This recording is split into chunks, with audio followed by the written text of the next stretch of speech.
The Power of Now. The moment you're waiting for is now. Written by Eckhart Tolle. Published by Audiobooks Own. Introduction.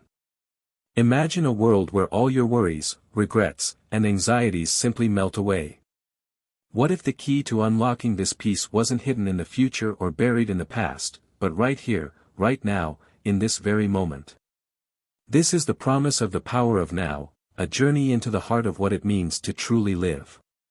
At 29, Eckhart Tolle was drowning in depression and anxiety. One night, as he lay in bed, overwhelmed by despair, a single question pierced through the chaos: who is this I that cannot live with itself? In that moment, something shifted. He became aware of a stillness beneath his thoughts, a space where the noise of his mind lost its power. He had discovered the present moment, and it felt like coming home. This awakening led Tolle to share his insights in The Power of Now. The book reveals a timeless truth: peace and freedom are not found in the past or future, but in the now. But here's the catch: this truth isn't a theory or belief. It's an experience, a shift in perception that happens when you step out of your mind and into the present. Are you ready to take that step? To uncover the peace that has always been within you? If so, turn the page. The journey begins now. Chapter 1. You are not your mind. Have you ever felt like your mind is a runaway train, dragging you through endless loops of worry, regret, and fear? What if I told you that you are not your mind? That the voice in your head isn't really you? This is the startling revelation Eckhart Tolle introduces in Chapter 1 of The Power of Now. Tolle begins by exposing the mind's deceptive nature. It's a tool, he explains, but for most of us, it's become the master. We're trapped in a cycle of overthinking, replaying the past, or anxiously projecting into the future. The mind is a superb instrument if used rightly, he writes, but used wrongly, it becomes destructive. The key to breaking free, Tolle reveals, is to become the watcher of your thoughts. Imagine standing on the shore of a river, watching your thoughts float by like leaves on the water. You don't have to jump in and chase them. Simply observe. This act of observation creates a space, a stillness, between you and your mind. It's in this space that you discover your true self, the awareness behind the noise. But here's the twist: the mind will resist. It thrives on control and will try to pull you back into its grip. Tolle warns, the moment you realize you've been lost in thought, you're already present. Are you ready to step out of the chaos and into the stillness? To discover the peace that comes when you realize you are not your mind? The journey begins with a single step: awareness. Chapter 2. Consciousness, the way out of pain. What if I told you that most of your pain isn't real? That it's not the events of your life causing your suffering, but something far more subtle, something you can escape right now? In Chapter 2 of The Power of Now, Eckhart Tolle reveals how unconsciousness, living on autopilot, traps us in cycles of pain, and how awakening to the present moment can set us free.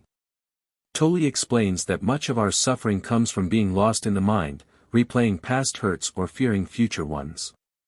Pain is inevitable, he writes, but suffering is optional. When we live unconsciously, we allow the mind to amplify pain, turning small wounds into endless cycles of anguish. But there's a way out: consciousness. By becoming fully aware of the present moment, we step out of the mind's grip and into a state of presence. Tolle describes this as a shift from being in pain to simply observing it. In this space of awareness, pain loses its power. It becomes a passing sensation, not a defining story. Here's the catch: the mind will fight to keep you unconscious. It thrives on drama and resistance. Tolle warns, the moment you become conscious of pain, it begins to dissolve. Are you ready to step out of the shadows of suffering and into the light of presence? To discover the peace that comes when you stop resisting and start observing? The choice is yours, and it begins with a single moment of awareness. Chapter 3. Moving deeply into the now. What if I told you that the secret to peace and freedom lies not in some distant future, but in the very breath you're taking right now. In Chapter 3 of The Power of Now, Eckhart Tolle takes us deeper into the practice of living fully in the present moment, offering practical tools to anchor ourselves in the now, a place where stress, anxiety, and fear cannot exist. Tolle begins by introducing a powerful concept, the inner body. He explains that while the mind is often lost in thoughts of the past or future, the body is always rooted in the present. By tuning into the subtle energy of the inner body, the aliveness you feel when you close your eyes and focus inward, you can instantly reconnect with the now. Feel the aliveness within your body, he writes. That alone will anchor you in the present moment. But how do you do this? Tolle offers simple yet profound techniques. Start by closing your eyes and feeling the life force within you, the tingling in your hands, the warmth in your chest, the rhythm of your breath. This isn't about thinking, it's about feeling. The more you practice, the more you'll notice a shift. The noise of the mind quiets, and a deep sense of peace emerges. Here's the twist, the mind will resist. It will try to pull you back into its web of thoughts. Tolle warns, the moment you realize you've been lost in thought, you're already present. Each time you return to the inner body, you strengthen your connection to the now, making it easier to stay anchored. Are you ready to step out of the chaos of the mind and into the stillness of the present? To discover the peace that comes when you move deeply into the now. The tools are here, waiting for you. All you have to do is take the first step, and feel. Chapter 4. Mind Strategies for Avoiding the Now. What if I told you that your mind is a master escape artist, constantly pulling you away from the one place where true peace exists, the present moment? In Chapter 4 of The Power of Now, Eckhart Tolle exposes the mind's clever strategies for avoiding the now, revealing how complaints, judgments, and distractions keep us trapped in cycles of suffering. Tolle begins by uncovering the mind's tricks. It resists the present moment because the now is where the mind loses its power. To maintain control, it creates dissatisfaction, complaining about the weather, judging others, or replaying past regrets. The mind thrives on time, Tolle writes. It cannot survive in the now. These mental habits are so subtle that we often don't even notice them. But each complaint, each judgment, each distraction pulls us further away from the peace that's always available. So, how do we break free? Tolle offers a simple yet profound solution, awareness. The moment you notice yourself complaining or judging, pause. Bring your attention back to the present. Feel the aliveness in your body or the stillness in the space around you. This act of awareness creates a gap, a doorway out of the mind's grip and into the now. But here's the twist, the mind will fight back. It will try to convince you that the present moment isn't enough, that you need to dwell on the past or plan for the future. Tolle warns, the mind is a tool, but it makes a poor master. Each time you catch the mind in its tricks, you weaken its hold and strengthen your connection to the present. Are you ready to see through the mind's illusions? To step out of the cycle of complaints and judgments and into the freedom of the now? The choice is yours, and it begins with a single moment of awareness. Chapter 5. The State of Presence. Imagine standing at the edge of a vast ocean at sunrise. The waves crash, then disappear into stillness. In that fleeting moment, there is only now, no past to regret, no future to chase.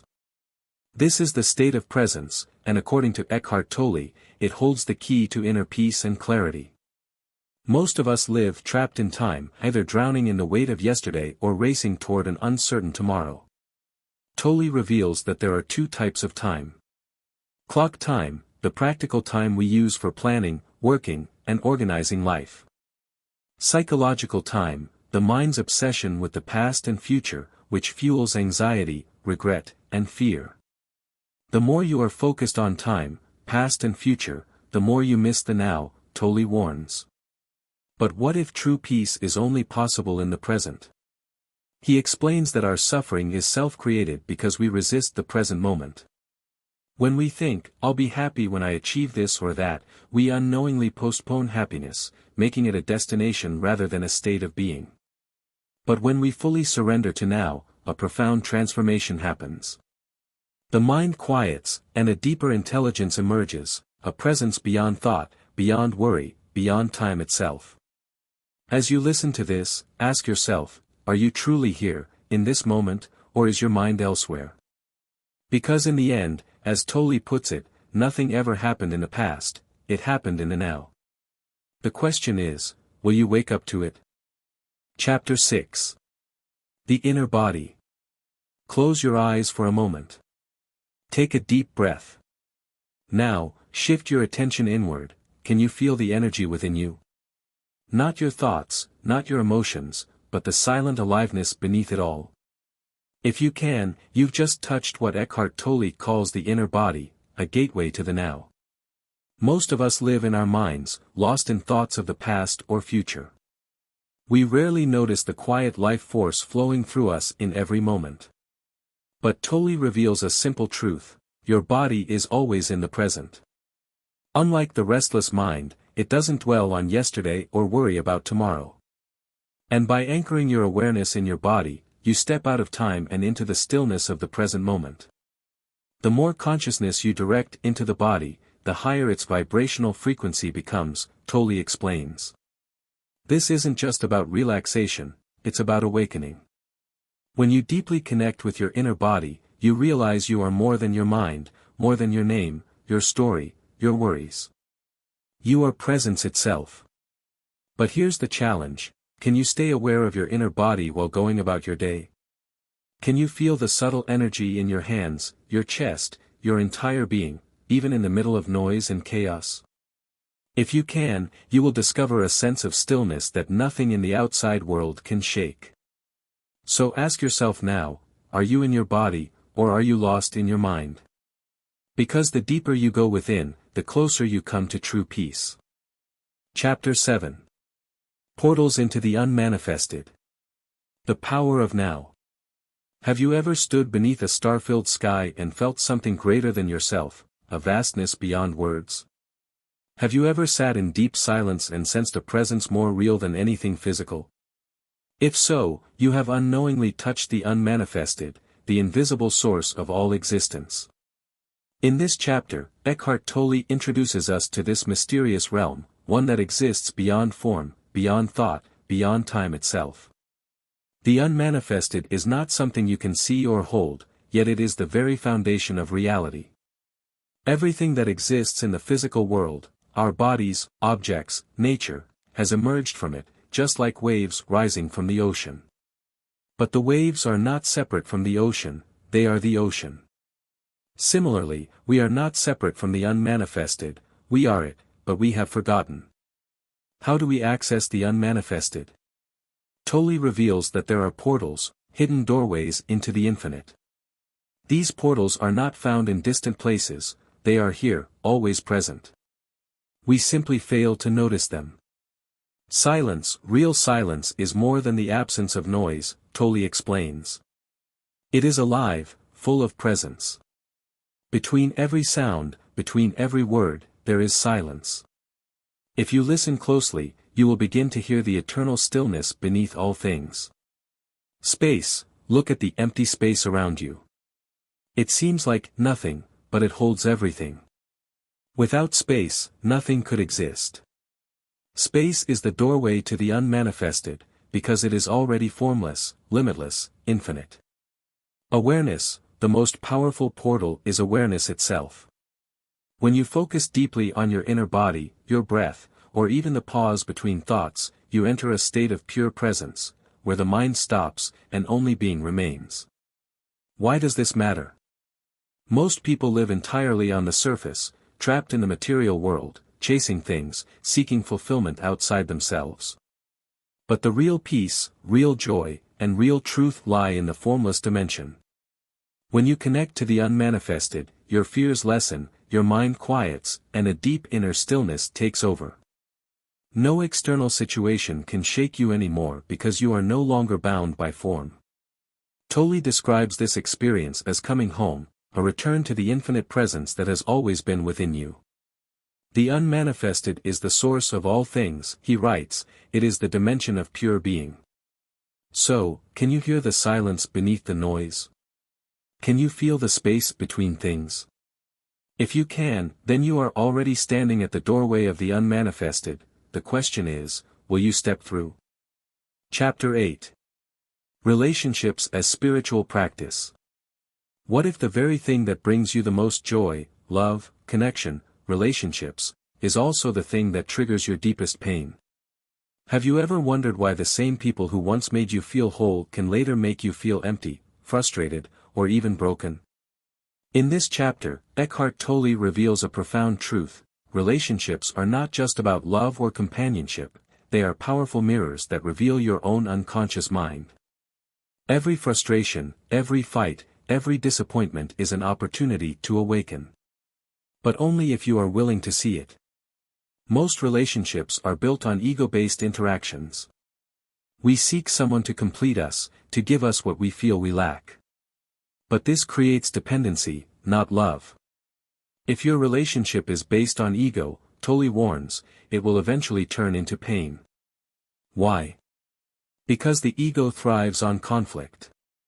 It seeks validation, control, and superiority. And when those needs aren't met, love turns into resentment, passion into blame, connection into distance.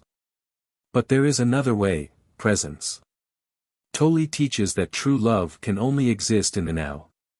When you bring full awareness into your relationships, when you listen, speak, and love without ego, without past wounds, without future expectations, you step into a space beyond conflict. A space where love is not a transaction, but a state of being. So ask yourself, are you in love, or are you in attachment? Are you present with the person before you, or are you lost in the stories of your mind? Because the moment you bring presence into your relationships, something extraordinary happens: love stops being something you seek and becomes something you are. Chapter 9. Beyond happiness and unhappiness, there is peace. What if everything you've ever chased, success, love, money, wasn't the key to true peace? What if happiness itself is a trap, a fleeting illusion that keeps you running, never arriving? In this chapter, Eckhart Tolle makes a radical distinction: happiness and unhappiness are two sides of the same coin. Both depend on external circumstances, making them fragile, unreliable. One moment, you're on top of the world; the next, a single event, one loss, one failure, can send you spiraling into despair. But beyond happiness and unhappiness, there is something deeper. Peace. Unlike happiness, which depends on life going your way, peace is independent of conditions. It is the stillness that remains when you stop resisting the present moment. It is the calm that exists even when storms rage around you. Tolle explains that most people unknowingly live on an emotional roller coaster, constantly seeking highs and avoiding lows. The secret, he says, is to step off the ride entirely.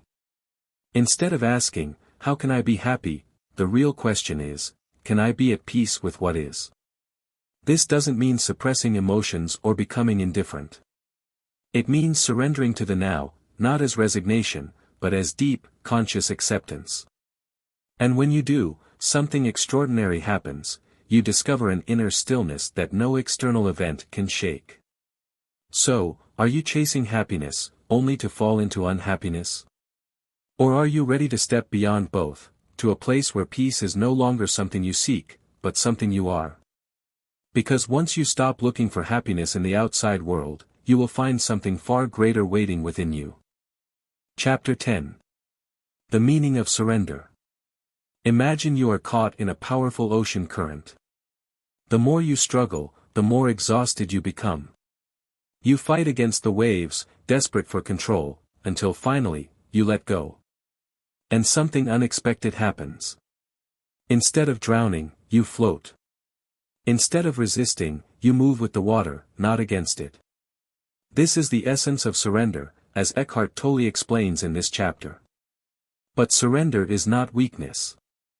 It is not giving up. It is the ultimate strength. Most people live in a state of resistance, constantly fighting life, wishing things were different, trying to control what is beyond their power. And yet, suffering doesn't come from the situation itself, it comes from our resistance to it. Surrender is the simple but profound wisdom of yielding to, rather than opposing, the flow of life, Tolle writes. True surrender does not mean you stop taking action. It means you stop arguing with reality. You stop making the present moment an enemy. You stop saying, "This shouldn't be happening," and instead ask, "How can I align with what is?" When you surrender, you tap into a power far greater than your mind. Suddenly, solutions appear where there were none. Strength replaces struggle. Peace takes the place of frustration. Because when you stop resisting life, life stops resisting you. So ask yourself, what are you still fighting? What would happen if you simply let go? Because surrender is not about losing control, it's about realizing you never had to control anything at all. And in that moment of surrender, you don't collapse. You rise. Conclusion. In The Power of Now, Eckhart Tolle takes us on a transformative journey, inviting us to let go of the past and future and embrace the only moment that ever truly exists, the present. Through deep insights into the nature of the mind, ego, and consciousness, Tolle shows that true peace is not found in external achievements, possessions, or relationships, but in the stillness and awareness of the present moment. The central message of the book is clear: we are not our thoughts, emotions, or the stories we tell ourselves. We are the consciousness behind them. And when we realize this, we step into a state of presence, a state where life flows effortlessly, where happiness becomes unconditional, and where inner peace is no longer something we seek, but something we are. From exploring the difference between clock time and psychological time to understanding the importance of surrender, Tolle leads us to a profound understanding that the path to enlightenment is not through the mind, but through the heart of the present moment. In relationships, in work, in every aspect of life, it is only through accepting what is, without resistance, that we can transcend the limitations of the ego and experience true freedom. So, as you close the book, remember that the power of the now is always within you. It's not something you need to search for outside yourself. All you need to do is stop thinking, stop searching, and simply be. The present moment is where life happens, and when you live in alignment with it, you unlock a depth of peace and joy that can never be taken away. You are the now.